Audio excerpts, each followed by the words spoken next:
Alright, hello everybody. I'm your boy Bank, and welcome to another video. I'm going to be showing off some physical things, some hardware. So first thing is, I didn't really make this, but this is my hitbox. It's like a bootleg hitbox. I don't have the finances for the real thing, but the black and the colored buttons are Saimitsu, and you can see this is Neo Geo layout. So this is how I play Tetris the Grandmaster, which is basically the only game I play these days. So that's out of the way. So the next thing I want to show you is this little MIU PocketGo version 1, and I've been playing with the firmware. So I'm going to turn it on here, and let's see what happens when we turn it on. See the lights on. So this, God, I don't know if you can really see it properly, but it's loading something. So I didn't go into any menus. Ay. Let's see if you can hear that. God, can we see the screen? It looks, on my screen, it just looks like a big blurry mess. So you might not be able to. It's the game Oh My God by Atlas. It's an arcade game. So this is running, maybe I would have to turn the exposure down or something. You can't see it at all, that sucks. So this is MAME for the PocketGo V1. The CPU inside is the All-Winner F1C 100S. And so I'm learning more about Linux, build root.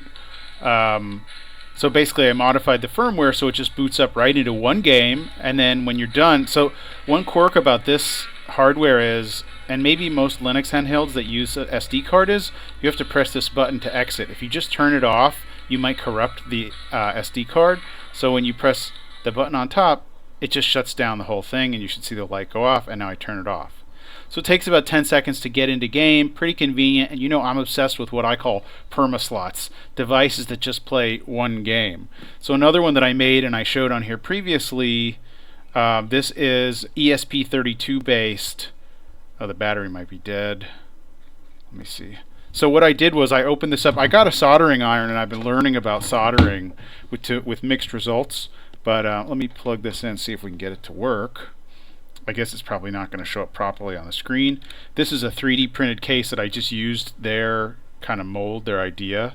Yeah, it boots up. It says Sega. You can't see it, but there's actually like 6 different games on here depending on button combinations, but if you don't press anything, it boots into super columns.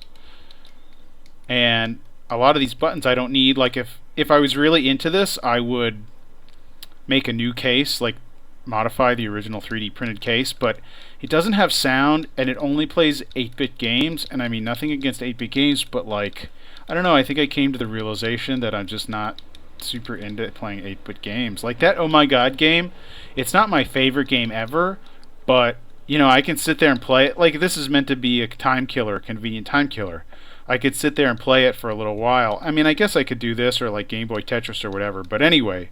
So this was a cool, I also modified this firmware a lot to be able to do that, because as you can see, it just boots up into one game. There's no menus. I don't like those menus. Another thing I did was this is ESP32 chip inside. The ESP32 has 4 megabytes of storage. So this doesn't use the SD card at all. It just loads everything off of that game. So with this, I'm learning about build root, and I want to get the Linux file system much smaller so that I can utilize SPI NOR chip instead of using the SD card, sorry. And I guess that's pretty much it for this guy. So then another thing I was working on. So this is a DMG Game Boy, as an aftermarket DMG shell. And this is a breadboard. This is a Pi Pico, RPi 2040. This is a screen, and they're all hooked up. And I don't know if it still has a good ROM image on here to test. Let's see. I'm going to plug in the power.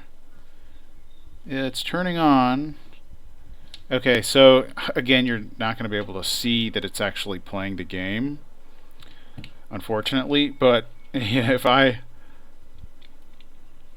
I'm actually going down and selecting start on the menu, and it's a little slow. This is an emulator that a friend of mine was working on. It doesn't have sound.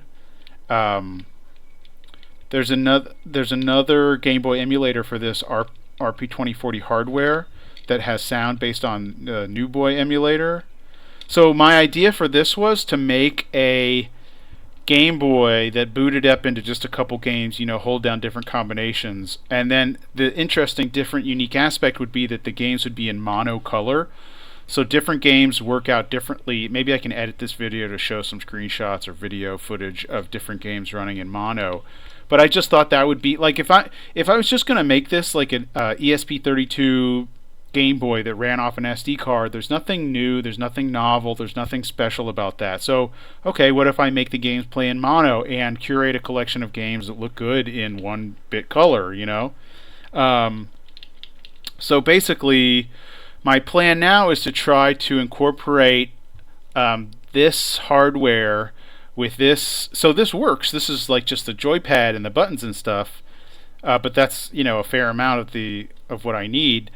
So I've ordered an SBC that's like the Lychee Pi Nano that runs the same SoC and has an SD card slot, and I'm hoping I can either use the existing MIU firmware, which would be the easiest, or learn build root and get that going on here. And then I have another, this is an all-white shell with white buttons, DMG, that I want to use.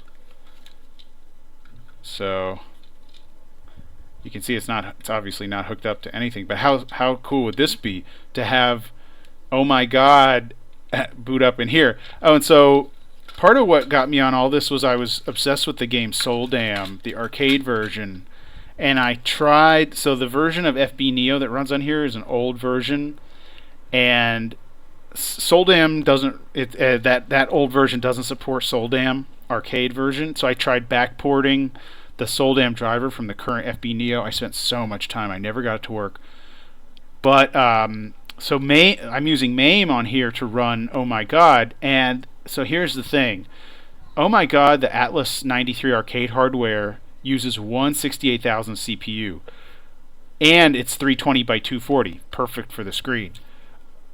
Soul Dam arcade uses two 68,000 CPUs, so it's much slower in MAME on here. And also Soul Dam arcade is 256 by 224, so you got like these black bars on the sides. But I like both Soul Dam and Oh My God are good candidates for these small screens because the tiles are 16 by 16.